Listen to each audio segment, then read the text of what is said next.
好好笑哦！然后我很少看到这么帅，然后就这么幽默的人，谁会不喜欢庞博呢？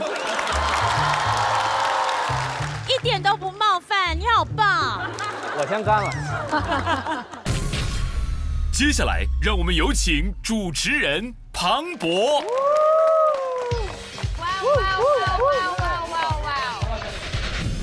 大家好，我是庞博。教主，你为什么和七七盖着一条被子啊？这是他没穿裤子。哦，这样很不雅，很不雅。18号，我在拍东西回不来。今天我代班。你们是不是带了一个星爷的小礼物回来还？是对，是什么？要不展示一下呢？墨宝。研墨下笔，给我4个字：大展宏图。行，那就这吧，我们就先看一下大屏幕，给大家展示几个数字，好不好？昨天的采访里有一个问题是，你们认为自己小组可以击败的队伍会是谁？昨天是这么问的吗？问的是想挑战，现在改成了容易被击败。挖坑了。那这个数字就是各位最后选择出来容易击败的那支队伍。那黑灯你们什么感觉？他们都瞎了眼了，开什么玩笑？来试试，到时候。那你们觉得有谁会挑你们？觉得我们能打败，不知道。很难猜呢，咱们就直接公布一下。这么刺激！我们票数从低到高，好不好？请公布嘻嘻哈哈队的视频。有视频啊！我们昨天说的太刺激了。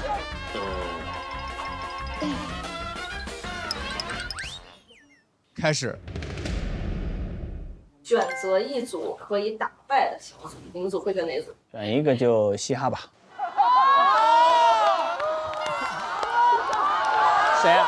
我们昨天的采访。我们是吗？平均实力比较弱，只是有1、2个比较突出的而已。哎，平均实力比较弱，1、2个。对，太帅了。就可以。陈数，我觉得只要把他的拖鞋拿走，他应该就赢不了。陈数都不穿拖鞋。跟林彦期，我们这线下一直有点这个 beef。哪个不踩你说对不对？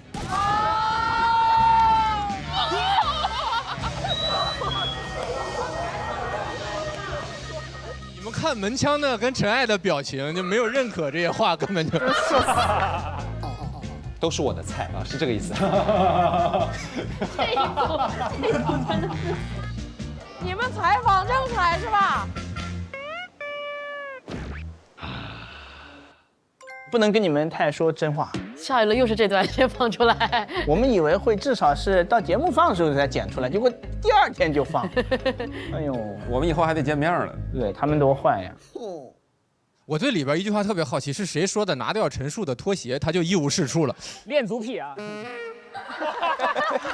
实话，如果要不录成视频，我都不能承认这些话是我说的。哇塞，太刺激了！这个其他队伍的朋友，记住你们现在快乐的样子。天哪！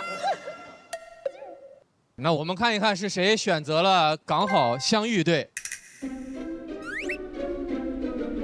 真挺想挑南瓜。来啊！咱们往那头挪一点吧。主要是我觉得我可能我的储备也走不了几轮了，就是趁快赶紧把南瓜淘汰了。我说实话，我想挑战南瓜，我想好好的跟南瓜干一下子。所以伯伯，你选择是南瓜。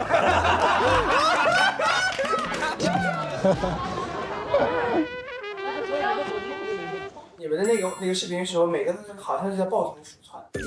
我们在装，我们在制造节目效果，我们在出效果。真是的冠军呢，是我们啊！哎，所以不打我们对吧？只打南瓜。哦，那南瓜你去吧，你能不能把南瓜交易了呀？对吧？你看你惹了多少祸呀，南瓜！我告诉你为啥？对呀，大老王说他们昨天去开放麦什么的，每一个我们的 vivo 手机都有一张南瓜的自拍。没有这么夸张。他们一定要打死南瓜。既然生日快乐选择了刚好相遇，那么是哪2个队选择了生日快乐呢？打。哦。咱刚好相遇，在哪相遇？还是在上海相遇？他把我去香港的机会抢了。 2个队哦。就不能直接淘汰小北吗？教主说的。黑灯我能打，或者嘻哈打都行，无所谓，都名不副实，德不配位。黑灯门枪随便打。你好坏啊！太坏了。 你们太坏了，太坏了，你们太坏了，奸诈可以说是狡猾。我喜欢。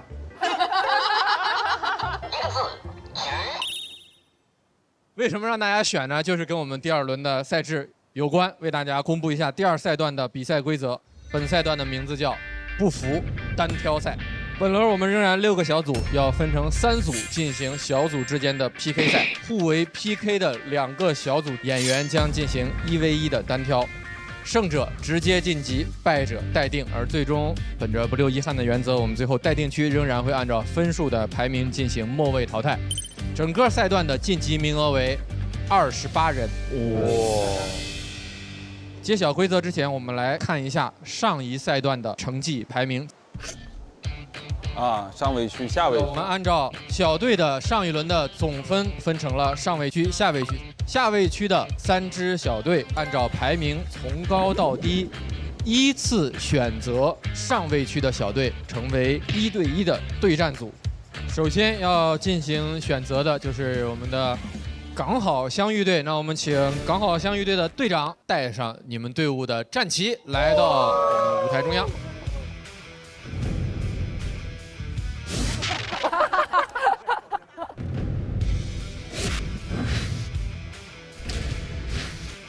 好嘞，你们要挑战的队伍是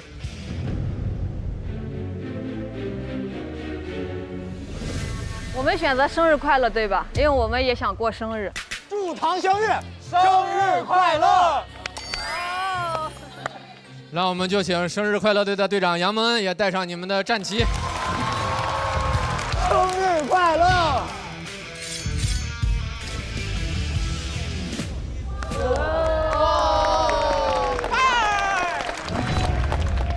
好，欢迎第5名制高点队的队长黑灯。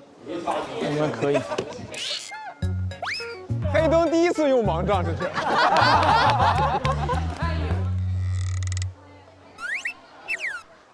我帮你擦吧。不客气，慢点，慢点。哎呀呀呀呀 ！OK， 来，你来，好。小霞哪个队的？你在那儿回来，都不许打小佳啊！好。公布一下你们要挑战的队伍是谁？啊，就那种嘛，嘻嘻哈哈嘛。用它了，谢谢。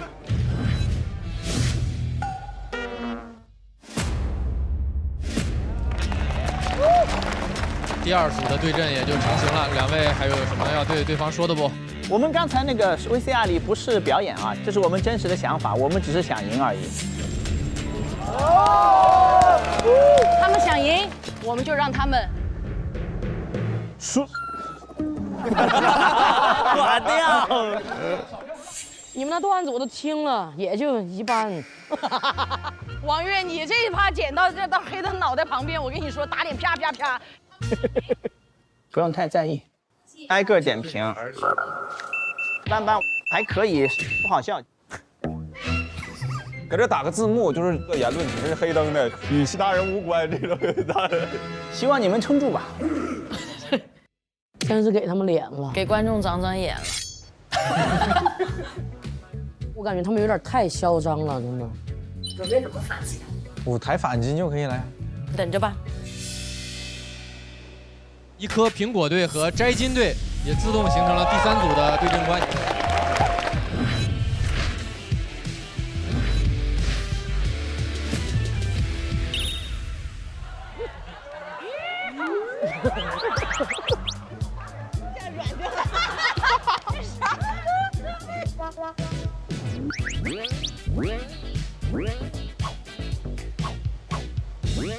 哎呀哎呀，这不是你的活儿。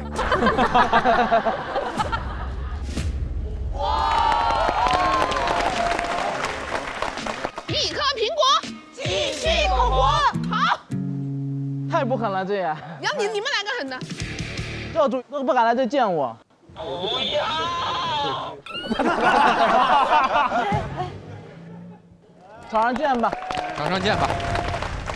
教主他今天就没来，下一赛段也不要来了。开玩笑，开玩笑。虽然说咱们是一个第3打第6，但也是一个巅峰对决，很期待跟他们组去 PK。他们组选手实力都很强，跟教主率领的队伍竞技，我非常的兴奋。我觉得我们上舞台了之后，重要的就是保自己表演节奏，只要这个表演节奏好，其他就没有任何的问题。肯定的，稳稳的有信心，稳稳非常有信心。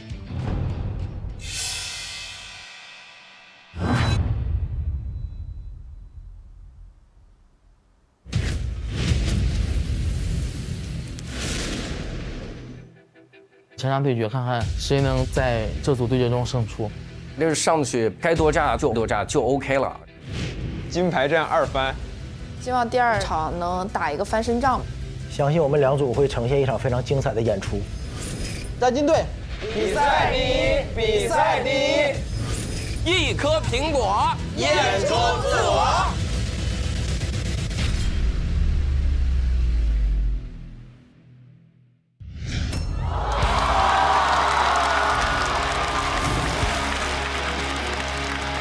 下面有请主持人庞博。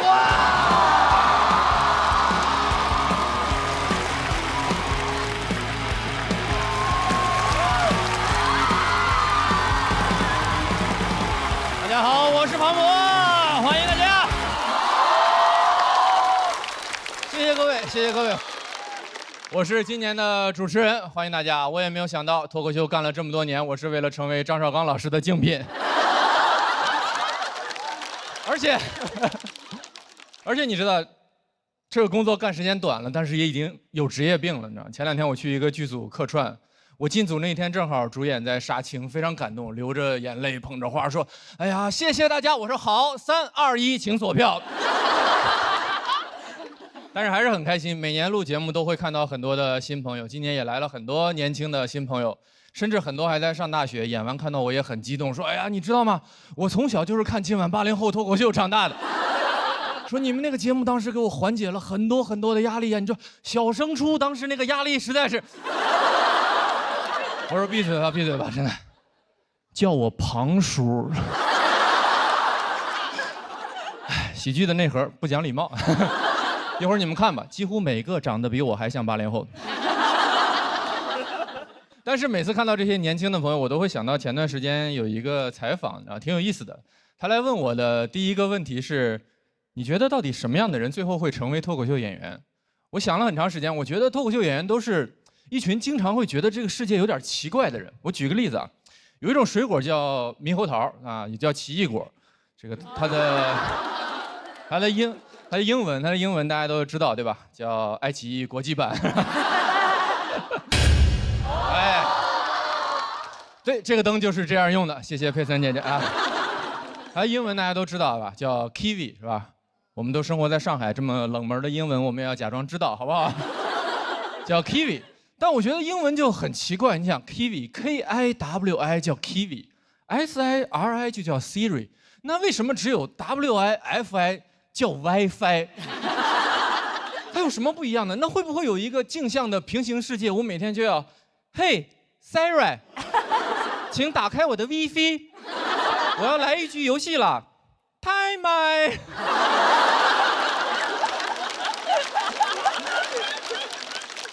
然后那个记者问我的第二个问题是，很多人都说脱口秀是冒犯的艺术，你怎么看待这句话？我也觉得很奇怪，似乎世界上所有的艺术表演里面，只有脱口秀是冒犯的艺术，好像他们其他人都不得罪别人，很神奇。你不会看着看着跳舞，突然间就急眼了，说就你能把脚抬到这儿，对吧？你看听着听着音乐剧，突然就站起来了，你们就不能好好说话吗？更重要的一点是，如果你要冒犯别人，首先你要有力量，对吧？但我觉得笑其实是一件很没有力量的事情。如果笑很有力量，我们在历史上就应该看到很多笑的故事，而不是战争的故事，对吧？《三国演义》就应该是诸葛亮三笑周瑜，诸葛亮笑死王朗，我从未见过如此开不起玩笑之人。王朗说：“完了，今天是要笑不活了。”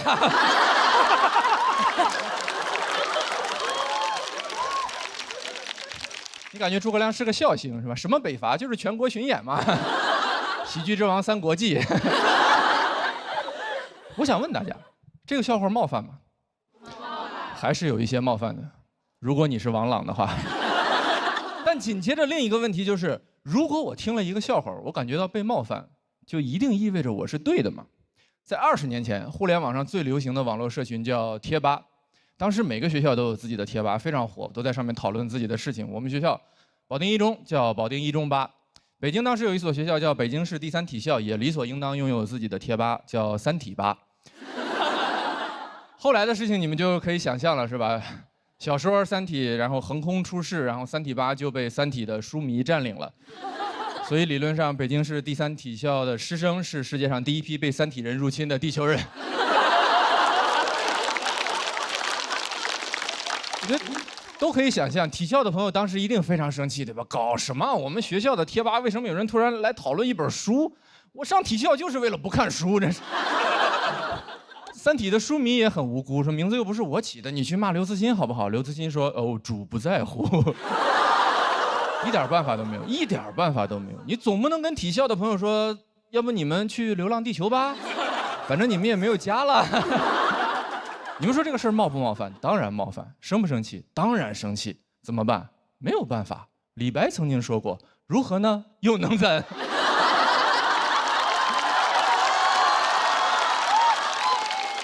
所以我觉得，不如笑一笑，不妨就笑一笑，对吧？我甚至建议体校的朋友和三体的书迷，咱们一起去弱智吧。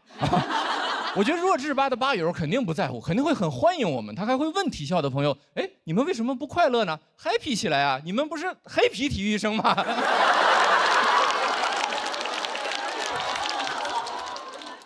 我要再问你们一次，你们觉得这个笑话冒犯吗？还是有一些冒犯的。如果你也来自北京市第三体校的话，如果我们今天一定要聊冒犯，我觉得这个世界上没有人比黑灯和小佳更权威。我没有做过严格的统计，但我觉得他们很有可能应该是世界上冒犯残疾人次数最多的2个残疾人。但是我们都很喜欢他们，对不对？我们都很喜欢他们的演出，我们也很喜欢他们的段子。他们去年发起了一场演出，叫《地狱笑话秀》，就是大家一起来互相吐槽、开玩笑，同时测试一下我们这个行业的道德底线到底在哪里。怎么说呢？如果你们根本不认识黑灯跟小佳这2个人的话，这整场演出几乎就是教科书一般的霸凌。你想一想，脱口秀的剧场你们是去过的，200-300个人在一个黑暗的房间里笑话台上2个残疾人，关键是他俩还得跟着笑，干什么？今晚80后脱口秀吗？但是他们请了很多演员朋友来吐槽他们，演员的创作热情也是空前的高涨。没有什么比写这种段子更过瘾的事情了。当时大家有个群，每天都会有人把写好的各种段子丢进来，甚至有人为他们的演出已经写好了开场曲。2个演员，跑不快，一个没有眼睛，一个手在哆嗦。黑灯跑得快。节目的播出尺度不允许我把整首歌唱完，太过分了，太过分了。但你们知道那个群里面从始至终出现过的最冒犯的一条段子，是吐槽小佳的。你们准备好了吗？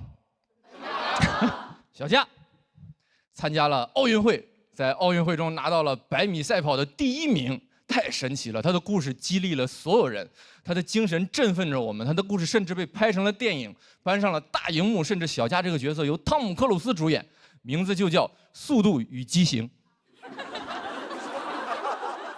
你们知道当时那个微信群里面跟刚刚的现场是一样的沉默，但其实你我的意见都不是那么重要，对吧？当时小佳在群里说：“你们为什么都不说话呢？”我觉得这个还蛮好笑的。我觉得小佳的回答是可能很多问题最后的答案，就是当事人觉得还蛮好笑的。当然啊，这不是小佳的原话，他的原话是：“这也太好笑了吧！”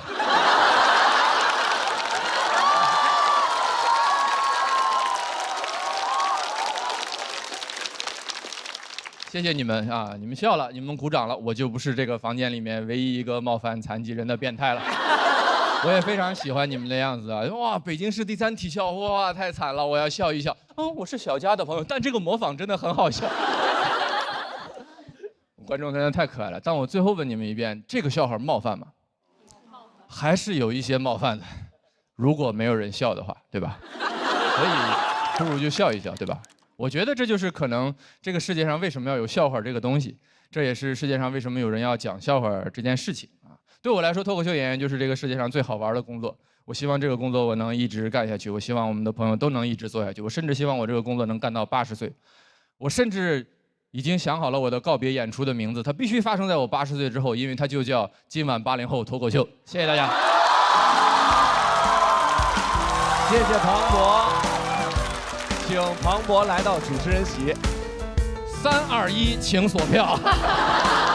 非常期待庞博的80后告别演出啊！对，讲得太好了，振人心脾。请问各位老师有没有什么想聊的吗？我问问题，就是前面你说那个其实就特别好，但是那话题就没展开哈。再多说一句，就是你真的觉得脱口秀是冒犯的艺术吗？我真心的感受是，没有人能定义脱口秀到底是什么。这也就是它之所以好玩，也之所以能让就是各种朋友都很喜欢的一个原因。因为如果它定义的特清楚了，那就肯定只是给少部分人，或者是至少是一部分人看的东西了啊。好好笑哦！然后我很少看到这么帅，然后就这么幽默的人，谁会不喜欢庞博呢？一点都不冒犯，你好棒！我先干了。再次欢迎大家来到《统一春福喜剧之王单口季》第2季，欢迎大家！吨，快乐正上头，感谢一口春福，茶香倍儿足的统一春福无糖茶独家冠名播出。欢迎我们这一赛段的新朋友马东老师、侯佩岑姐姐。我觉得有2位新朋友来，应该这个后边后场的朋友都会安心一些啊。一位是咱们喜剧的老前辈，也是老朋友了。前辈就行了，还老前辈？直接叫老登不直接行？都谁点头来着？小陆刚刚有想问候您，您说的是什么来着？谢谢马登老师。挺好，就是这个欢乐的气氛啊，就是这个欢乐的气氛。而且佩岑姐一来，我觉得真是所有人都很安心，就是感觉就淘汰了也没有那么可惜的一个感觉。而且大家都知道，佩岑姐刚刚也是成团乘风归来，我们祝贺。是的。谢谢。所以我知道在台上难免会紧张有压力，虽然你做好准备了，所以我希望大家都还是可以尽情享受它，就当做是最后一次上台。这么决绝啊！鼓励到心坎里去了，确实那个虽然您对大家都已经很好了，那我们就对好人就有更多的期待，想给您提一个更过分一点的小要求，因为您刚刚经历了几个月的这个唱跳的洗礼啊，不才我们这个节目组也有一个特别破烂的主题曲。正好什么呢？您旁边这位年轻的喜剧前辈马东老师也特别热衷于在喜剧节目里跟大家唱唱跳跳、加加油、打气啊，律动感特别好。是。而且天真姐跟大林也对这个事儿已经见怪不怪了。还有我们俩的事儿呢。咱们要不要给这个没出场的朋友加个油啊？好不容易是吧？要来。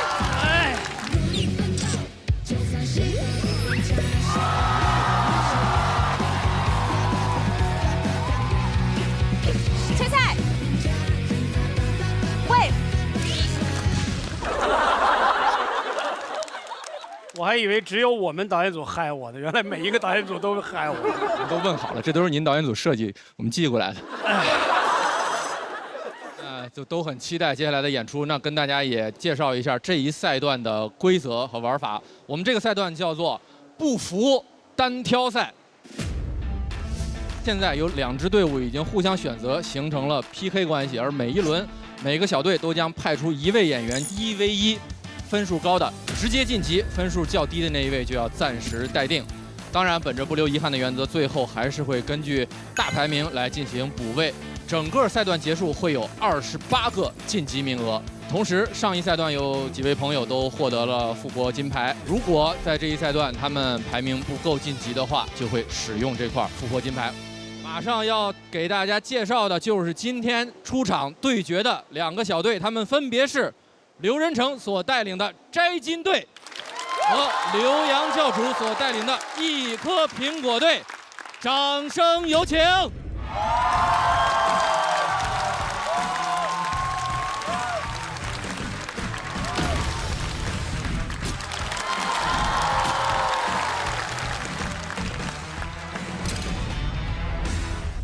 有老朋友，有新朋友，气氛很激烈。我们天上掉下来2只麦克风，每个队都有自己的口号。我们先请摘金队喊出你们的口号。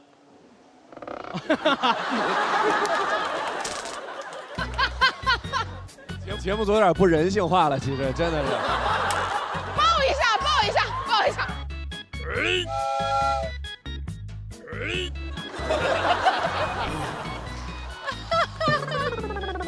我太难了。教主是没白健身啊。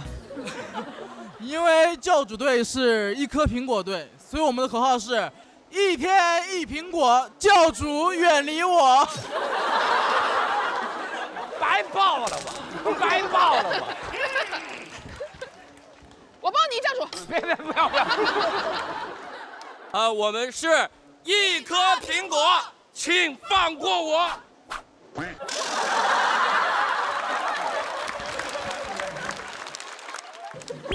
真是豪气啊！那各有千秋吧。行，对决马上就要开始了，也是很紧张。2队请先入座吧，好不好？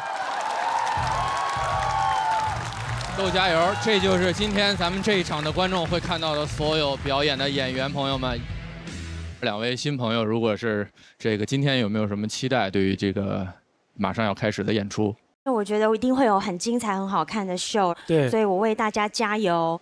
然后，不行的话我就跳舞。最好都淘汰了，看谁淘汰了能去参加我们节目去。那除了今天本场要对决的2个小队之外，其他的4个小队也都在观战间全程观看我们的比赛。我们来看一下。同时还有我们2位老朋友，欢迎国仔，欢迎严老师。哈喽啊，朋友们，就是在这块儿主要就给大家加油、打打气，然后。瘦了。哦，谢谢，你也是。哎，我真没认出来。其实严老师，我今天看您，我也没认出来您。我刚才一直以为是建国老师带着他爸。没听说过。这不好事儿吗？我以为李诞都胖成这样了，我说。我戴眼镜是因为眼睛有点花了。哦，之前没看您戴眼镜，所以说今天看您特慈祥，就跟原来不慈祥似的。原来瓷实，原来。没听说过。我没花钱能听这个。是严老师跟刚退休离开工作岗位似的。被返聘了。今天跟儿子说点大实话。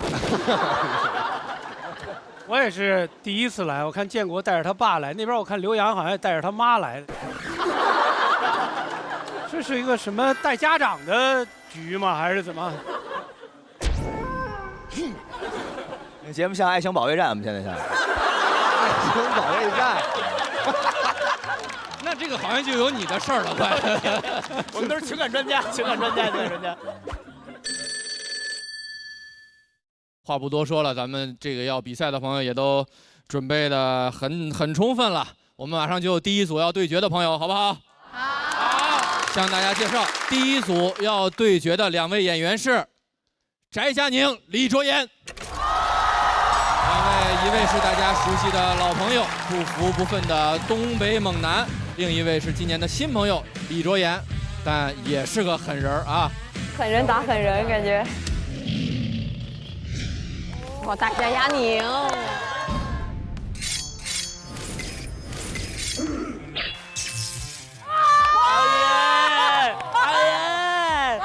狠人对狠人啊！翟佳宁和李卓妍那个太帅了。阿燕贴完那个表情，可以到时候私发回放给我吗？我想做成表情包，对于以后所有挑衅我的人。李卓妍打翟佳宁，加入我这期想看的片单前3名。期待2个大臭脸这次碰到一起了。大家其实都很期待你们就是2个狠人的对决，你们自己期待我们在台上互相扇嘴巴子。但我们知道我们这种人是被社会所误解的。上台前有什么想对对方说的？就开场开好点儿，接我也接好点儿。开场演员确实很不容易，希望大家都给到他最大的热情，好不好？好，掌声有请翟佳宁。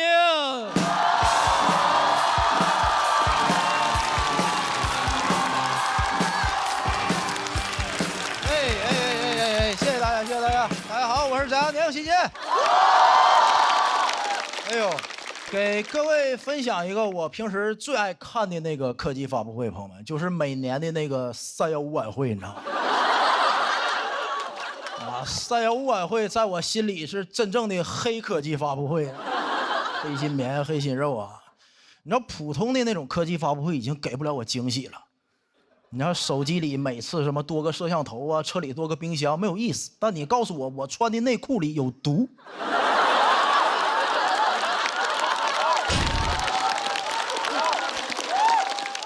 一下就很惊喜，而且你知道315晚会啊，它从来不延迟满足我。你看，你买个手机啊，买个新能源汽车得预定半年到货，对吧？但他曝光那个黄焖鸡米饭用什么烂肉啊、发酸土豆片的时候，我是边吃黄焖鸡边看的。哎呀，吓得我当时立马站起来贴了一次性内裤，你知道吗？朋友们，真的，我当时看这个曝光的时候，已经吃了3个多月黄焖鸡了，没什么感觉。说明什么问题？朋友们，就人家黑心商家厨艺是真好，你发现没？那记者不说我都不知道，这是强者不抱怨环境啊！你想想，他用最烂的肉、最酸的土豆片做出来的黄焖鸡，一点腥味、酸味都没有。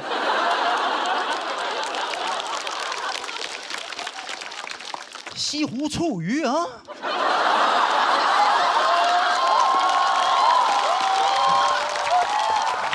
用最新鲜的鱼，最正宗的醋啊！做出来又酸又腥啊！我都替西湖醋鱼臊得慌，说实话。朋友们，你看《舌尖上中国》是中间停更7年了，315晚会可年年都有食品安全问题，我感觉得做一个《舌尖上315》了，就告诉那帮大厨，高端的厨艺往往只需要采用最肮脏的食材，你知道吗？朋友们。很多人提到食品安全，是不是会脑袋蹦来3个字：预制菜？我喜欢预制菜，我是急性子。哇，现在菜上的是真快，很多商家那个为了证明它快，给你放个沙漏，对不对？我前2天去吃那个现烤活鱼，朋友们，那个烤鱼上的快到什么程度？比沙漏上的都快。刚点下单，鱼就端上来了，服务员感觉不对劲儿，才把沙漏拿上来。我点了3个菜：现烤活鱼、现烤羊排、现炒小龙虾。上的最慢的是可乐。哎呀，我第2天中午去吃的麦当劳，他怎么好意思管自己叫快餐呢？我足足等了4分半呢。这要吃烤鱼，我都到厕所了。我跟你讲。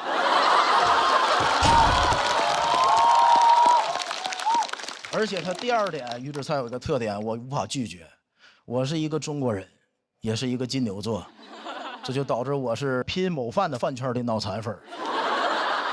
我永远忘不了我第一次吃拼某饭那个价格，4块9 25个饺子，4块9 25个，好评返现还返了我9毛啊！如果到店自取还能便宜1块钱，但我放弃了，因为共享单车要1块5，你知道吗？哎，朋友们，也就是说这份饺子的极限价格是3块钱25个。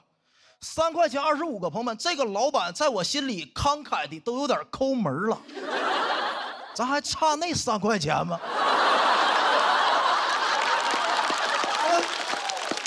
白给我交个朋友不就完了吗？很多人说你不怕这里有什么瘦肉精吗？有什么我都接受他。真的，3块钱25个饺子，我包容他一切，吃出来头发算老板送我周边，你知道吗？哎，能看出来吧？我一点不担心食品安全。为什么？我有充足的理由啊！我小时候吃过苏丹红鸡肉，喝过3聚氰胺南酚。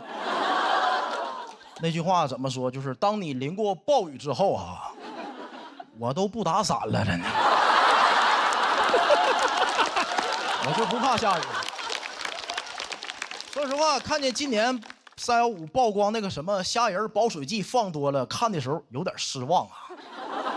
那也不够劲儿啊，这玩意儿。那你看保水剂，它起码还算食品添加剂，让放。3聚氰胺苏丹红危险化工用品。苏丹红是做有机染料染色的，3聚氰胺是做装修板材用的。我这身体已经练出来了。就这么说，明天末日来了，我啃墙皮喝机油我都能活下去。你知道朋友们，苏丹红是代谢不了的吗？在我体内都20多年了，我现在体内苏丹红都立了个牌子，我在翟佳宁血液里很想你，你知道吗？哎呀妈，等了20多年了，等来个保水剂，保水剂副作用是什么？骨质疏松，废物。根本看不起他。包括去年曝光那个什么大爷大妈做酸菜时候用脚踩，他那脚都敢吃，我跟你讲。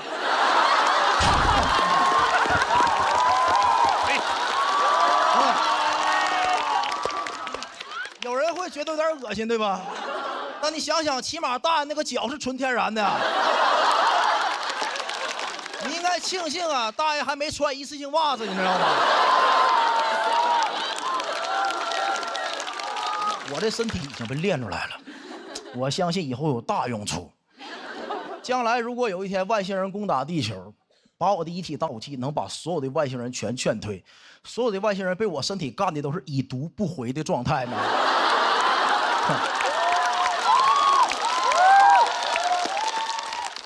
到时候啊，外星把我的身体遗体拿走去研究，什么玩意儿这么厉害啊？化验我的身体里，哇，有这个苏丹红抗体、保水剂抗体、3聚氰胺抗体，哇，难怪这么厉害，这是个真三体人呐，这是个。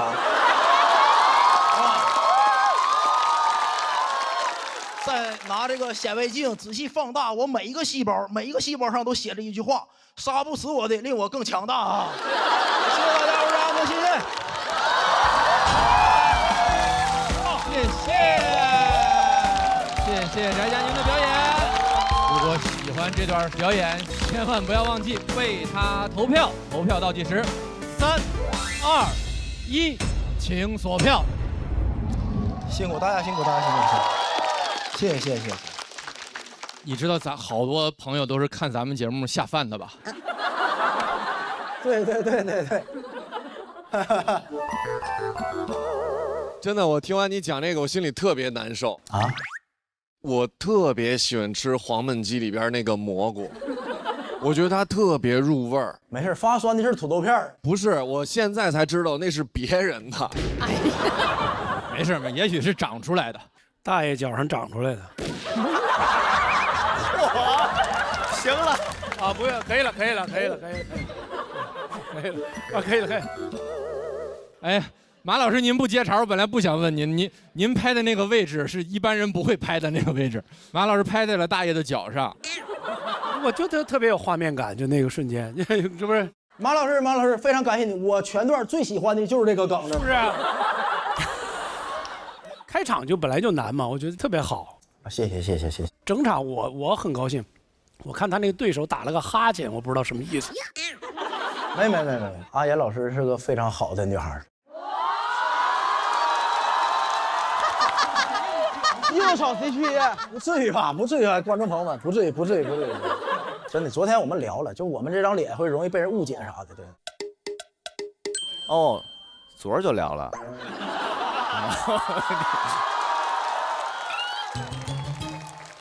聊什么呀？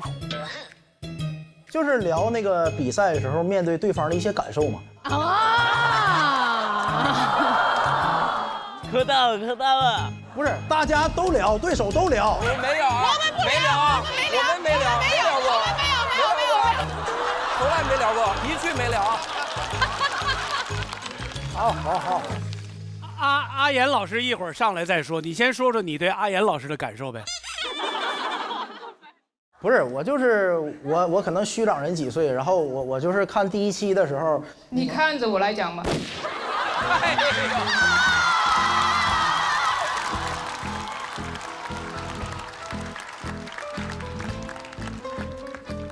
我也看进去了，我是主持人啊。哦，对，我是嘉宾哈。嗨，这全乱套了。来，翟佳宁、李卓言，你觉得你们的 CP 名叫做小酌佳酿怎么样？好。小酌佳酿好听哈。不是，咱是个恋综啊，是怎么着？干嘛？别观察了，行不行？就是我看那个阿妍第1期在台上，有人也说她凶嘛，然后我就能理解她，就是因为我第1季来的时候，也有人说我就是瞅着素质比较低啊，会干很多坏事啊什么的那种。你就是淋过暴雨的人，也就无所谓了，是这意思？无所谓了，啥我扔了。就所以，我就是鼓励他，没有事，这都是世人对咱们的误解，无所谓。谁说那个喜剧人非得就是在台上嘻嘻哈哈的，严肃也能好笑着。我特别喜欢佳妮今天的表演，就我觉得她是一个射程范围很准的猎手。整个讲的过程中，是我第一次听脱口秀的时候，有了很多味觉的，就是有味道的感觉，哈喇子，就很多味道漂浮在空气之中，很丰富啊，所以整个表演我很喜欢。谢谢。然后你讲那个大爷就是采酸菜那一段，我不知道为什么我脑海里浮现的就是马老师在。难怪拍灯。你关注的是大爷还是酸菜？你这是。哎，马老师，你觉得佳宁能不能去你们节目？我觉得如果您能来我们那儿，简直是我们的荣幸。当然也要先看看阿妍的表现。要去一起去，对不对？对，因为我们这还是有很多爱情戏的啊。我在这舞台上第一次看见翟佳宁这么青涩和害羞。哎呀，这个本来就是粉色的吗？这个就是是我看错了吗？还是怎么着的？啊，老翟非常好，非常好，尤其今天第一个表演，他这个不管不顾这个劲头子，确实是这搁别人还真来不了。这开场这会儿不是他，还真别人不好来。谢谢啊，谢谢大家热情，给捧场上。非常典型的社会批判。你乐完了以后，你回家琢磨，你吃的是啥？问问佩岑姐，应该是第一次看翟佳宁的演出，是吧？对呀，她的外形我好喜欢哦，就是很 man 的那种，可是她心思很细腻。其实你刚刚讲到内裤有毒的时候，我就拍了，因为我很重视这些事情的。现在我有2个宝宝嘛，所以我对食品安全啊，对这些吃的用的，我都是很专注这些的。但你把我的焦虑都给讲没了。我现在不怕了，没关系。宝宝怕，害怕还是怕？其实我一直很想要参加，就是主持相亲节目，所以我今天也算来对了。粉红色泡泡。那所以你还是真心的，你讲讲他，你喜欢他哪一些优点？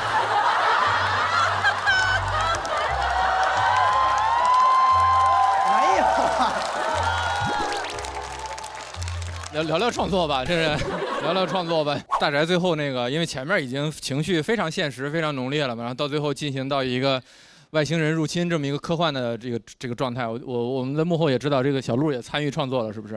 就是跟大宅有聊这个稿子嘛，因为大宅他一直都是非常专注的写观察式喜剧嘛，然后他自己也会说感觉没有那么燃什么的，然后所以他写的这个稿子我们也有聊一下。就是本来啊，陆姐建议我要上升一段那个有力量的嘛，那最后一段什么杀不死我更强大，按照我的个性，我就收在吃脚，那就是特老。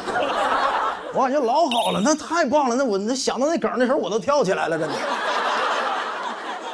那陆姐说要传递一些那个能量，非常感谢陆姐的提醒。她说完之后，我也感觉非常有道理，完了就加了那些。就是后面显得多余的那一部分是陆姐写的，是吧？这就是脱口秀的神奇之处。你停在那儿，可能大部分的观众觉得意犹未尽，但是马老师特别开心，可能是这么一个。也不光我，他给很多演员都提供非常多帮助，非常感谢陆姐啊！没事，好不重要，反正就是你演得很好，很开心啊！就是你很坚持的观察式喜剧，我感觉今天在这里每一个点都打到了观众的心里。好，恭喜大宅，大宅获得了气氛组的4票满票作为开场演员，非常不容易。那为了对决的公平，我们暂时不公布他的观众票数，结束之后统一揭晓。请先回到对战区等待。加油！下一位朋友虽然是新人面孔，我相信你们已经非常期待他的演出了。我要跟大家说，他的风格确实也非常的独特，杀到了很多的观众。掌声有请李卓言。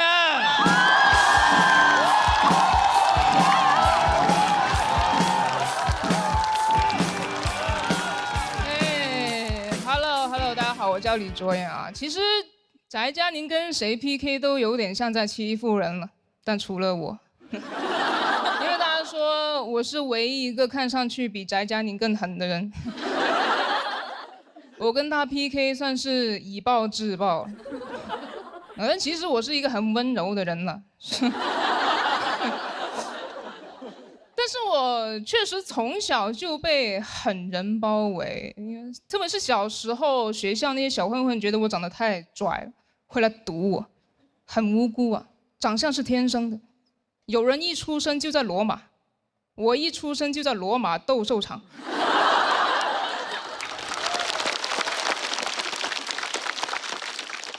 但我是个很 peace 的人，我根本不想惹事。他们说你这么拽，你混哪的啊？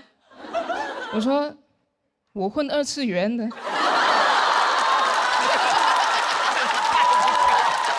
这个太反常了。他们觉得我更挑衅，我很害怕。但幸好我有一个哥哥，我小时候很崇拜我哥，他是一个真正的狠人。小年纪就开始抽烟，怎么打怎么骂都不屈服。我妈放弃了，给他买了一份重疾险。受益人写的是我妈自己，就是如果我哥没事的话，我妈会有一个完整的家庭；但是如果我哥有事的话，我妈会有一个美满的人生。母凭子贵吧。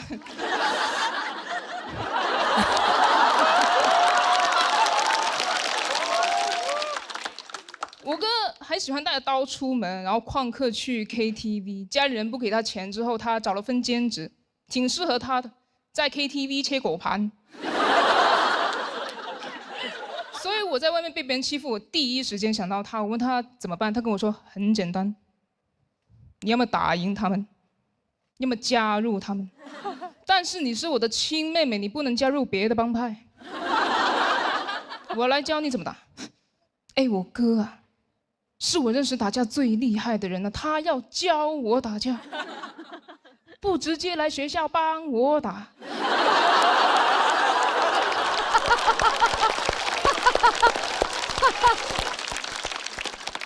我说哥怎么了？你要上课吗？还？他说你不懂，我不方便亲自出手，你无法想象我经历了什么才走到现在这个地位的。我都不知道在外面是兄弟多还是仇家多。我说在外面应该是警察多吧。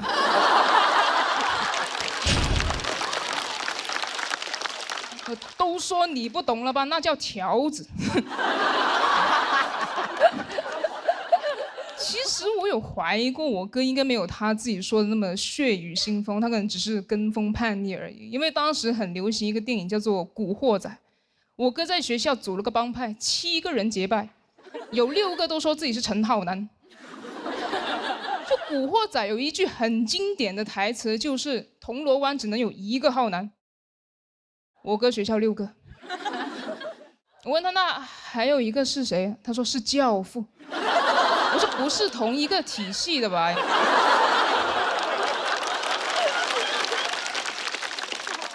他还去纹了一个陈浩南的同款纹身，这么大一条过肩龙，纹了好几个小时啊！我用圆珠笔给他。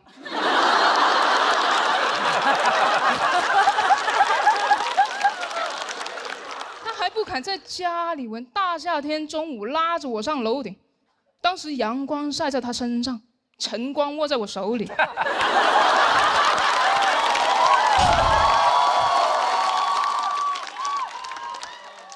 的2个人都不耐烦，他一直催我好了没呀，好了没呀？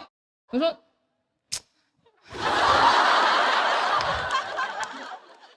不太确定他是不是真的很会打，但肯定是不太会教哈，因为他采用的教学方式居然是实战训练。老大哥亲自跟我打，哎呦，毫无保留啊！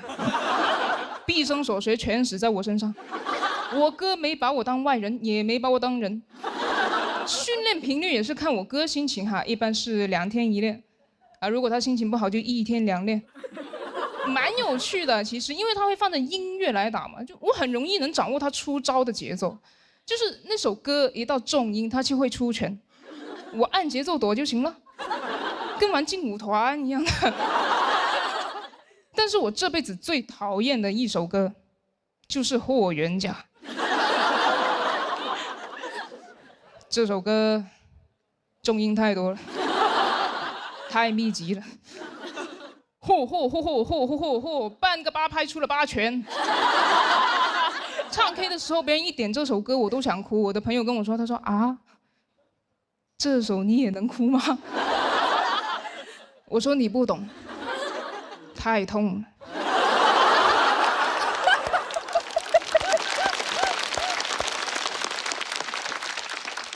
后来我离开家了嘛，上大学，我哥留在家学吉他，因为他看到摇滚歌手在演唱会上砸吉他，他觉得太帅了。学了一段时间之后，发现自己不喜欢弹，就喜欢砸，喜欢的是打击乐。但家里没这个条件，不可能砸锅卖铁给他砸木头吧，他总得去挣钱。有一次回家，我妈说：“你有空去看看你哥吧。”我说：“哪个监狱？”她说：“监什么狱啊？你哥去了亲子餐厅上班。”哎，我很好奇，我就去看了。他给一个我爸那年纪的人打下手嘛，又通过明厨亮灶那个监控，我看见那个人一直指着我哥骂。哎，你别说啊，亲子餐厅配上辱骂，感觉还挺像一个家的。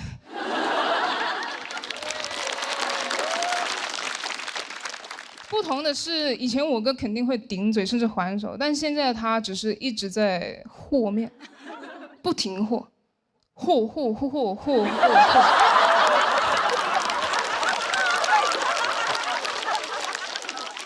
监控是只有画面的嘛，辱骂声是直接从厨房里传出来，挺难受，因为声画不同步。心酸，肯定心酸，但也庆幸吧，因为我以为他迟早会进局子，结果进了个饭店。就感觉命运的齿轮卡了一下，刚好卡在了饭点。那喜欢玩刀，在厨房里工作；喜欢当大哥，在亲子餐厅，有的是人喊他大哥哥。也不用担心外面是兄弟多还是仇家多，现在外面骑手多。我觉得我哥变得有点陌生了，但其实还是很熟悉。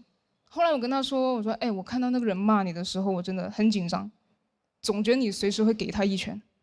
我哥说你不懂，我不方便出手。面团好粘手。加在这里吧，谢谢大家。谢谢。谢谢李卓妍的表演。喜欢他这段表演的观众朋友们，千万不要忘记为他投票。投票倒计时，3、2、1，请锁票。再次谢谢李卓妍。讲完就回到这个狠狠的状态了。但是呢，卓妍虽然在台上看起来非常狠，但她在台下是一个非常贴心而且善良的人。我第一次见面是上次，然后我嗓子特别难受当时，然后她呢拿了一个就是类似于口喷上的东西，然后过来就说：“哎，航哥，给你。”我说：“这是你的口喷。”然后他往前走了3步，一转头，你的。他其实是一个特别特别好的人。哦，他笑了，他笑了，他笑了。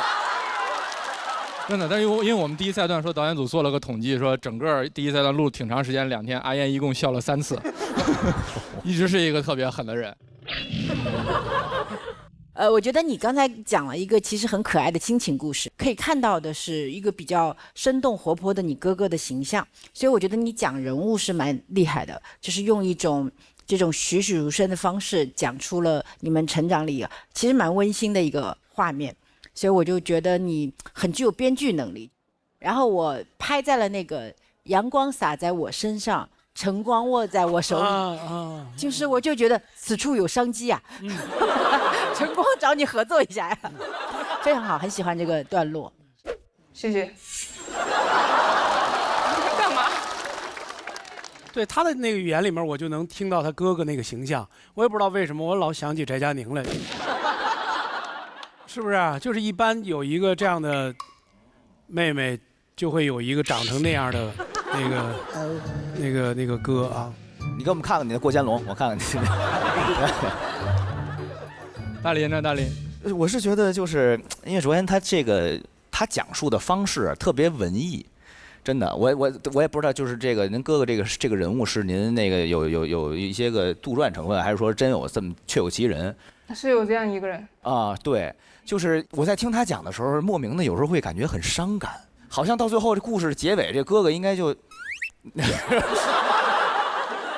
但我只是感觉，如果放在文艺作品当中，好像就很好啊，像在我过去的一个事儿，对对，就是我回忆，然后对他当时怎么哪怕对我不好，然后但他现在已经离开了我，但我希望他长命百岁啊，希望他长寿啊，我只是希望妈妈日子过得好一点，拿他上保险了不是啊，忠孝两难全啊，对，听起来特别好，而且我其实我最喜欢。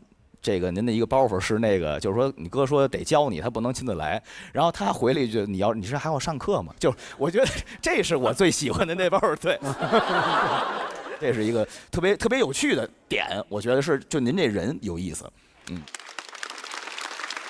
我是第一次来，我生活圈子窄哈，我也很少见到这么不爱笑的人。不爱笑的人，他那个内心活动是什么样的呢？很澎湃，很澎湃。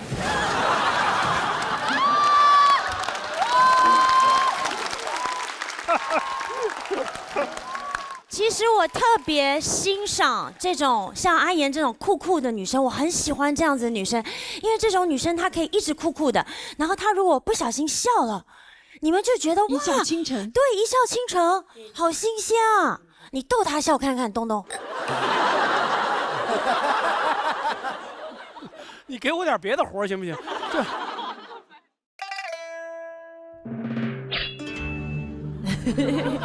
不是他脸上一点表情都没有，然后他说他内心很澎湃，翻江倒海，我以为他吃了黄焖鸡了呢，你知道吗？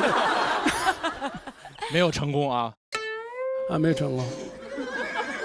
他还是没笑，他没笑哎，因为他也没有给我灯啊，他没给你灯啊，来不及了，来不及。过了是吗？过了是吗？你为什么没给他灯啊？过了是吗？你怎么这样？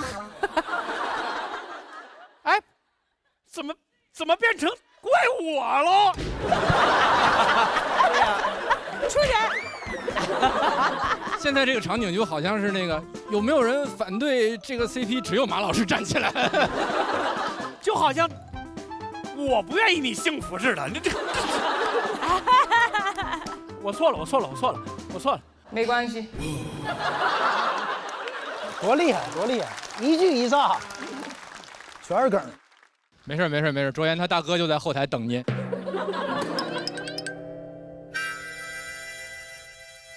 很精彩，陆你要说啥？其实我觉得卓妍她整个文本非常有电影感，感觉是用5分钟那么浓缩的内容，好像是描述了他和他哥的这样一整个故事。因为我也有一个亲生的哥哥，而且是特别李卓妍同款的哥哥。小陆，其实你们两个长得有点有哪有点像，是因为你们俩有同款的哥哥吗？还是怎么？哦，有可能有一点啊，有一点像。对，我已经被社会磨平了我的凶狠。但我觉得卓妍跟任科有点。哦，他长得比任科狠，任科是假狠。确实，这个就是能勾起我们很多的很具体的回忆。你们身边就哪怕没有亲生的兄弟，可能也有类似的角色，很精彩的演出。那谢谢卓妍，很精彩的演出，也是获得了气氛组的3票。那我们请大宅也回到舞台中央。这组对决也是今天的第1组对决，都相当精彩。究竟谁会胜出呢？所有的事情都交给现场的观众朋友了。结果请看大屏幕。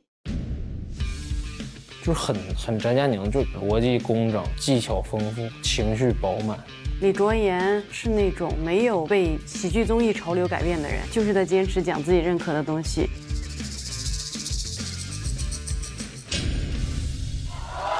恭喜翟佳宁183票进入晋级区，恭喜！同时，卓妍156票要暂时进入待定区。还有什么想和大家说的？还行吧，就这样吧。我觉得在这个舞台上边，风格比票数更重要。我看到你特别开心，然后特别棒。是的，请先前往待定区，我相信还是有机会回来的。等你回来。好。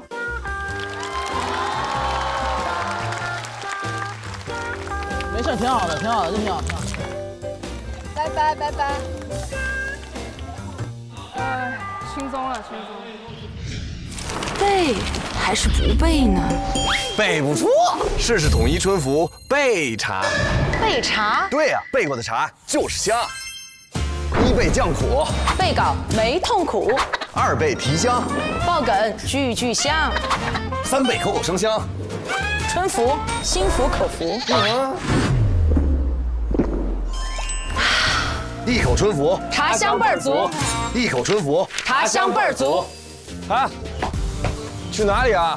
去比赛啊。带上春服备茶行不行啊？为什么？因为有备无患啊。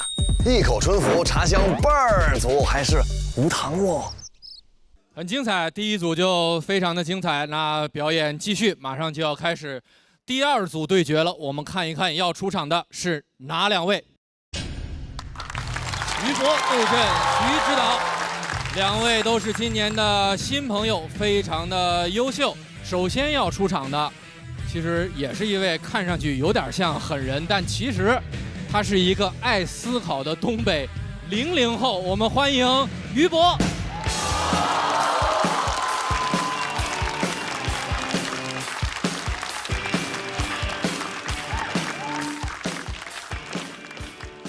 嗨，朋友们，嗨，我叫于博。好，咱们狠人的叙事已经结束了，接下来是温情的家庭的内容。不是说他们2个结婚之后的家庭啊。我妈很传统的东北母亲，教育观念传统，到现在是那种干点什么都给你挑毛病的母亲，对她好的不行。今年母亲节给她买了个包，她说给妈妈买包，妈妈是开心的呀。但如果这个包是你自己做的，不是更有意义了吗？什么话？我大学在上海，又不是在莆田。这话听了我都后怕，因为我原计划打算给他打4000块钱，即使打钱也这么说，给妈妈打钱，妈妈是开心的。但如果那钱是你自己印的啊。那你就开心不了多长时间了。从小教育观念相对传统，掌控感有点强。2010年左右，每天给我5毛钱。10年5毛，10年妈世博会都开完了5毛。然后和我说你省着点花。5毛，是当时市面上流通的最小货币单元。他只要省着点都没有花，那叫攒着点花。这都不是每天都有，上学才有。兜里有5毛钱的小孩上学会自卑，5毛上学什么都干不了，5毛上学，我说你都不如少给我2毛，妈剩3毛我流浪呢。没有，我妈说妈不是不给你钱，妈就是把钱留给以后你去上海大城市买房的。没买。但这句话是小时候拒绝我需求的理由。我说妈妈，我想吃一只鸡，没法。我说肯德基求你，不许吃啊！再给你那个首付吃没了。啥玩意儿？吃只鸡给房子吃没了？吃那啥鸡呀？住房公鸡呀？不是，他就是可能攒1倍的钱付一套首付，说这房子就送你了。我说啊，那房贷呢？有人这么送礼吗？哥们23岁在上海还房贷，我必还不上，我必当老赖，我必赖，让我今天还房贷就花我前23年的毕生积蓄，还1个月。然后第2月在房子里饿死。这是一套纯手工凶宅。我妈原话：哎呦，房子越早买越好。我说真事儿吗？那你要不10岁给我买吧，每天还5毛钱。我确实有想过，我想当10岁的老赖，因为10岁老赖帅。23岁老赖就是社会的边缘分子，但你切记，10岁老赖没有人当过。10岁呀，同学们幼稚至极，体育课，哎，我当迪迦的召唤者，我往那一站就是失信的执行人。那1个2个小奥特曼，小罗永浩。这个我给。和那同学就玩不到一块儿去啊！班级60个小孩去春游，就哥们儿1个人坐不了高铁。我妈很喜欢给自己的教育方式就扣一个帽子，叫很流行现在吃苦教育。妈是希望你把好日子留在后边，吃得苦中苦，方为人上人。哎呦，这句话说实话，我现在有点不理解，因为我妈好像也不是这个观念。真的吃过苦的人不认同这个。谁吃过苦？我姥。当年河南自然灾害之后闯关东逃难来的黑龙江啊，这一路上吃尽了人间疾苦，对吗？他成为人上人了吗？他成为了一个东北人，他那脑子里就没有成为人上人的念头，只有一个纳乌克热说你飘向北方。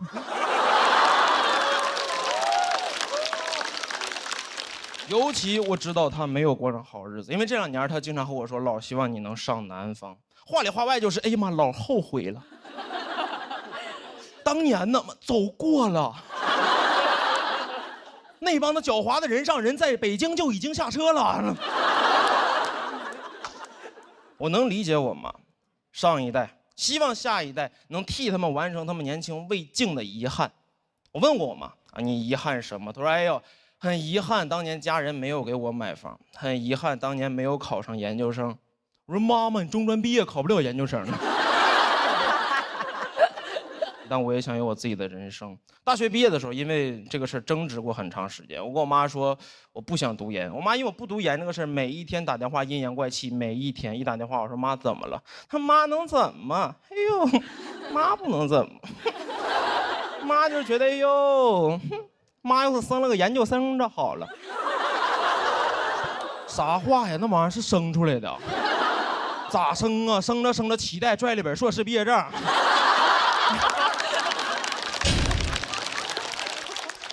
他那理论都有点变态。这么说你现在还行啊，985本科还够用，但妈告诉你不用多5年，5年之后这个世界上所有没有研究生学历的人啊，都将被淘汰。我不知道今天幸存率大概有多少，但我调查过，中国大概有1000多万的研究生和14亿淘汰者。99.5%以上的人叫什么淘汰？这叫灭绝。每次想到这儿更不想读研，因为我知道我们家世世代代没有任何一个研究生，我们家得灭门。哥们儿是个孝子，不能独活。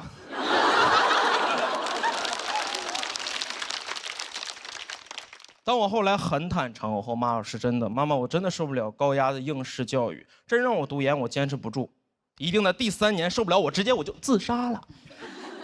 第3年之后见着我就，我妈在这，妈第3年自杀，那就只能读2年半的专硕了。讲到这儿，谢谢苗宇博，拜拜。谢谢于博的表演。喜欢他这段表演的朋友们，千万不要忘记为他投票。3、2、1，请锁票。再次谢谢于博。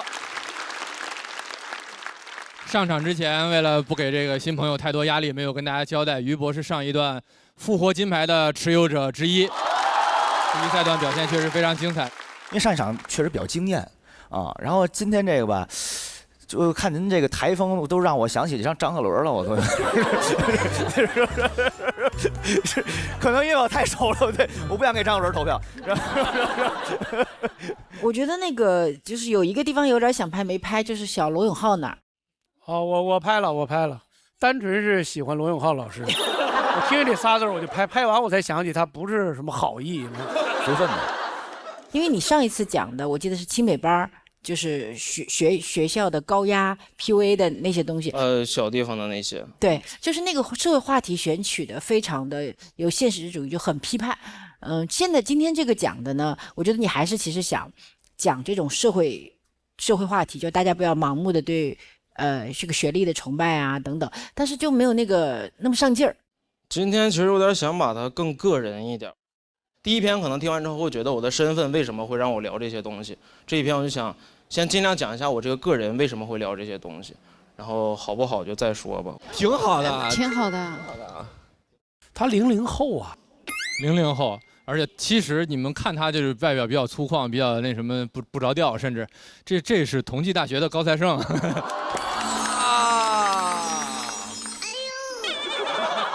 他身上这个少年老成的这劲儿跟大林有一拼。不要好话，这他真是一颗老灵魂啊！你发现吗？就是一个手抄后头，弯着腰弓着背，一个手叼着烟袋，那个劲儿啊！烟袋不好吧？这是你的风格吗？我确实，我平时就是大概这个状态。我从小就很老，从小就很老，这的确是。能感觉到他在他自己那个逻辑里面啊，一直在那儿走啊，自己那什么的，啊，挺好的。宝贝，我觉得很好，我是妈妈，我听了很有感觉。佩岑，你在浪姐发生了什么？到底？我觉得非常好，而且我希望你多多聊亲子关系，聊聊妈妈给你的影响。其实你刚刚讲妈妈说哦，前面先苦后甘，吃的苦中苦，方为人上人。我现在是跟我小孩讲，你现在很幸福，以后苦日子可多了。但是我知道，就是妈妈爸爸对孩子的期待，对小朋友来说可能是一个压力，但是他可以用很诙谐的方式把它聊出来，我觉得很棒。你不要觉得不好，继续写。这个佩岑姐把没有用在自己家孩子身上的鼓励全用你这儿。但确实是能知道于博士很用心写这个东西，因为其实就是父母对你单一的期待，对你造成的这个巨大的压力，其实他是一直都在，从小到大你一直都无法摆脱。就是现实也没有说什么一定做了什么让我能反抗我妈那些东西，但还是先表面就是正不是表面就是把实话说出来了。生活里会比较顺从，然后把这个说出来就能接着顺从，就没有那么大的负担嘛。其实我觉得很遗憾的点在于，就是您聊关于母亲的这个母子关系，没有给她更多的笔墨。其实我会更愿意听听妈妈到底是怎样的人，或者她为什么会这么做。在咱们这儿，因为咱俩都是孩子嘛，我们都会从孩子视角去看。但其实从佩森姐人作为母亲视角看，就其实我们会更愿意看看那方面的事儿。如果下次你还想写这方面议题的话，你可以多写写她。这个确实难写，因为有再多想吐槽的东西，有再多具体的事儿，这个跟自己爸妈是非常真切的爱，非常真切的感情，你就很难拿捏那个吐槽的尺度。他不可能像大宅对黄焖鸡米饭就是单纯的恨，对，那个就很过瘾，是吧？我可以说完之后这辈子都不吃黄焖鸡米饭，但是你可能晚上就要回去，和我妈还得处呢。但听出来你跟罗小浩不想处。那于博获得了气氛组的2票，也请你先回到对战区休息。下一位要上场的也是今年的新人，第一场的时候聊了很多跟爷爷之间的故事，而这一场又要带来怎样的表演？掌声有请徐指导。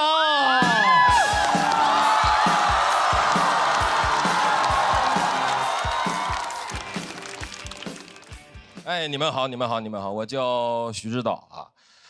我这个人是一个非常循规蹈矩的人啊，尤其在这个交通规则方面，因为我之前骑电驴被车撞过，就这个车祸它不严重，但猎奇啊，因为我是被一辆这个警车撞的，我当时倒在地上我都蒙圈了，我说怎么现在这个不戴头盔这个处罚力度这么大吗？啊！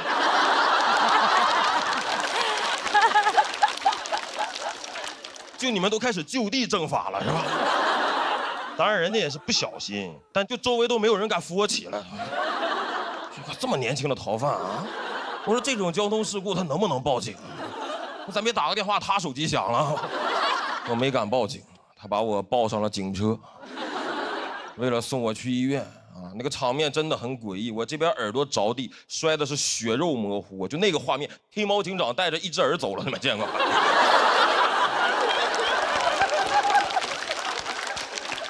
但我觉得我应该是这辈子唯一一次有机会坐警车了，因为我从小就是个老实孩子啊，就阿烟他哥那种打架的事情，我从小到大啊只参与过一次，是被人骗去的。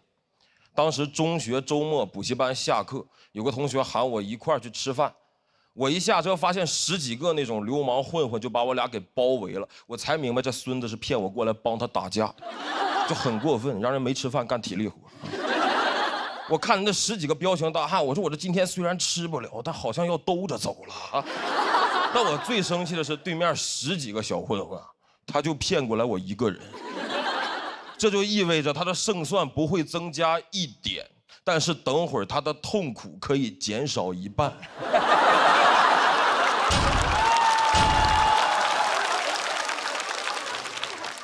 就他这种做事方式，我瞬间就明白为什么他一个区初中生啊，会有10几个人想要打他。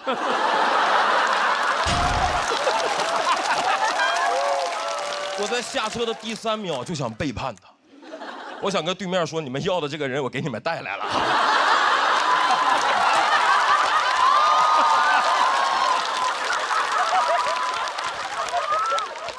没等我反应过来，对面这个混混老大，他一步走到我面前，用2根手指头重重的戳我，威胁我。他说不准动。我当时感觉他会点穴，我一下就怂了，但我不想显得怂，所以我就鼓起勇气，用那种非常强硬的语气回应他。我回了一句我这辈子都忘不了的话，我说我不动。这句话对他们来说太震撼了。他们说你不动你横啥呀？就他们原计划应该是不准动威胁我，我反抗，然后顺理成章开始对我进行殴打。结果我不动，我看着他们那个束手无策的样子，我就明白，就只要今天我不动，那我今天就不痛。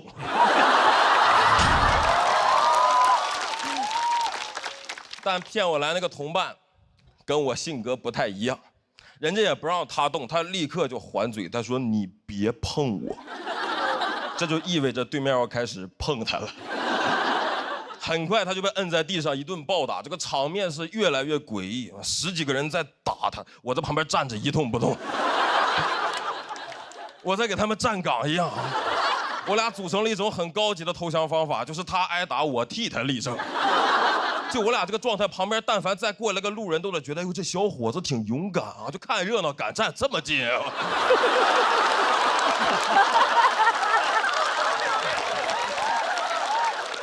我说我是不是得帮一帮他？但我发现以我的能力和胆量，我能给他提供的最大帮助，就是给他提供点眼神支持。我的眼神里是有语言的，我说这个加油啊，这个忍忍咱就不疼了。我甚至不敢说出来，因为我不知道这个嘴动它算不算动。打了足足2分多钟，他们都快打不动了。我那个同学被打的都快不动了，而我雷打不动。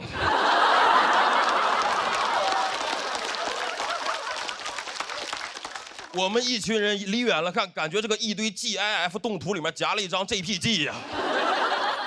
那个混混老大打着打着，一抬头发现我怎么还在这站着？他接下来一句话彻底震碎了我当天的全部自尊。他说：“你要没啥事儿，你先走吧。”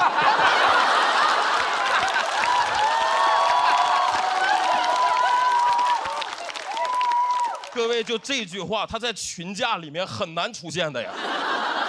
它代表着对你懦弱的肯定，他坚信你留下来什么用都没有。这句话打到脸上太屈辱了。你要没啥事儿，你先走吧。虽然我听完确实走了，但那个感受很真实。我那天到家就2个感受，就是屈辱啊，但是不痛。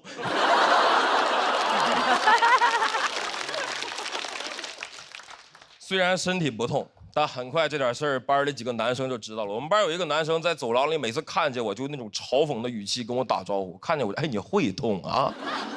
更让我崩溃的是，班主任得知了打架这个事情以后的反应，他让我颜面扫地，他在全班同学面前通报表扬我，说徐某同学校外遭遇打架，对方一再挑衅，保持沉着冷静。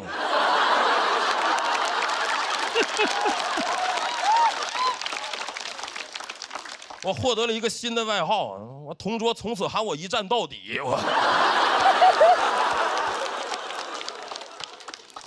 我说实话，那几年受了点影响，我一直很羡慕那些不太怂的人。直到去年得知一个消息，就是小时候骗我去打架的那个同学在去年被抓了。我一听这个罪名，我就乐出声了啊！罪名是诈骗。我当时说，我这点事儿追溯期这么长吗？但我又听说那个不让我动的混混老大，其实也犯过一点小事儿，但警察来了以后把他放走了，因为他认错态度良好。我一听就明白了，他从我身上学到不少。警察来了以后不准动，我不动。啊，那你没啥事儿，你先走吧。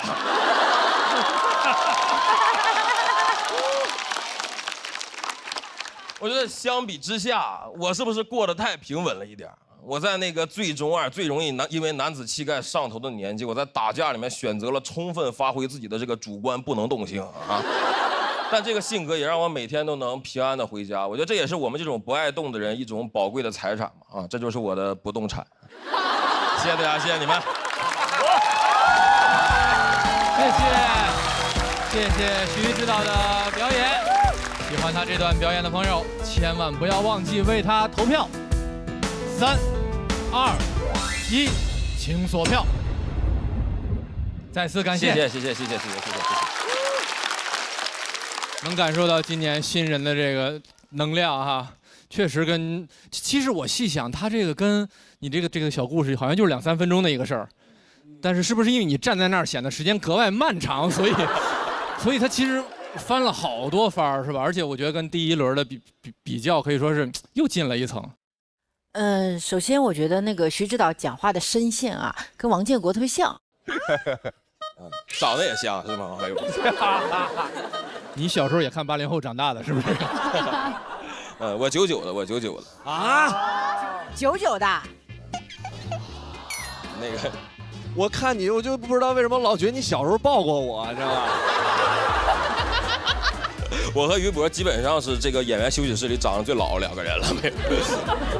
真的就是，为什么现在的老师朋友们都这么成熟？包括他的尺寸、节奏。对，这于博大家说像张鹤伦，我之前收到条观众 report 说我像高峰，所以我觉得那个，首先我觉得徐指导在台上我有一种亲切感啊。第二个是，我觉得他其实塑造了一个舞台上的人物形象，就是那种有点怂，然后有点深沉智慧，然后又就这种。其实默默的，好像偷偷的在观察全世界，然后保护自己的这种舞台人物形象，我觉得是很生动、很鲜明的。然后第三呢，我觉得你的语言节奏特别好，比如他光那个动还是不动，就那几个节奏，我觉得其实是围绕着一个动词，然后你把这个不动从头到尾的贯穿下来，所以我觉得你的语言节奏是特别的好的。谢谢。就其实那个他在表演的时候，他讲述的这些心理活动，他就在影视当中是一个时间静止。对，就是比如说你要马上去做什么事儿了，然后这时候反复给你各种特写，然后你的 OS， 然后甚至说你的闪回，其实都在他那个刚才的那个表述当中，这个特别有意思。而且他刚才在讲这个事儿的话，就是你那个诈骗的那个同学那朋友，我一直在幻视翟佳宁，我就想的是老翟把你骗去了，然后他跟那挨打，你搁旁边给他站岗，特别有画面感。翟哥是不可能干这种事儿的，他要是真有这种事儿，他会告诉那个老徐，咱俩一块挨打去，就是他不会说咱俩吃饭去，然后让我在这挨打。咱俩一块干别人去。这10个人你还干谁呀？你给你吃黄焖鸡。特别好，我觉得特别好，就非常有画面感。谢谢。我特别喜欢，其实题材不在大小，也不管这个故事是什么样，它就是准确，它像白描似的，一笔一笔的画这么一个小圆圈，然后这个圆圈越画越小，但是每一笔都特别清晰，然后那个逻辑一点一点往里递进，我特别喜欢。关键是我觉得它就准确。他自己那个状态，他自己长得都准确，因为我从小到大我认识的所有怂人都长这样。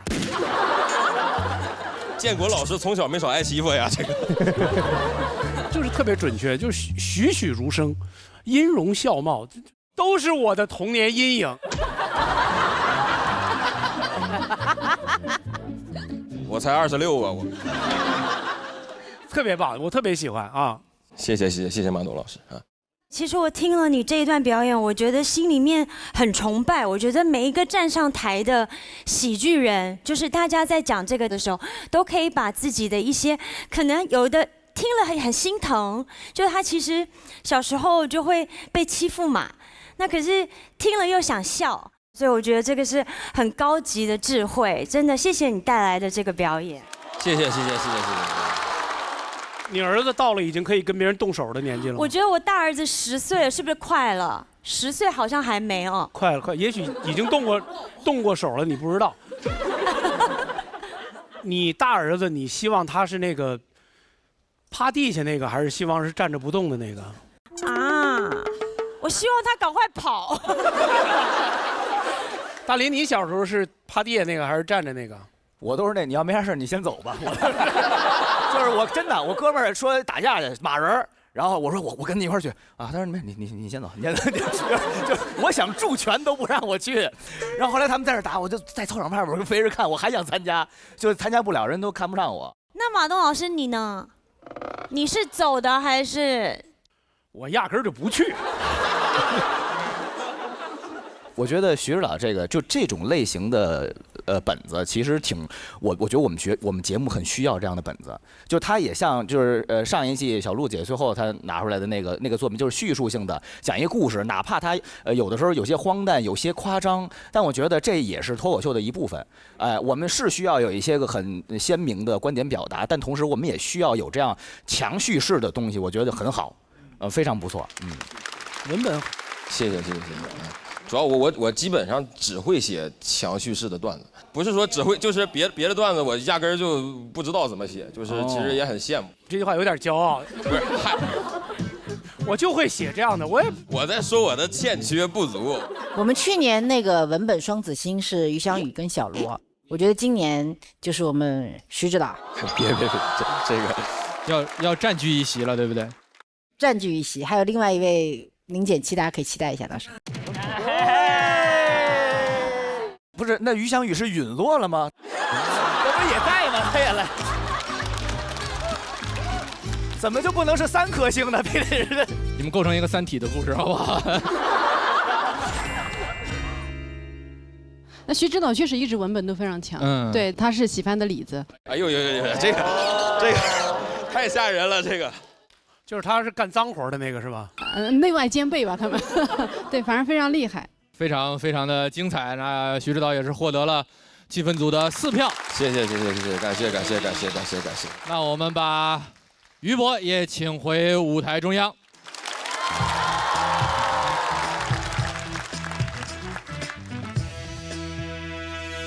都很年轻，第一次来到这个舞台，但也认识很久的一对朋友了，不让他们多经受这个折磨了。我们来看一下最终的结果，请看大屏幕。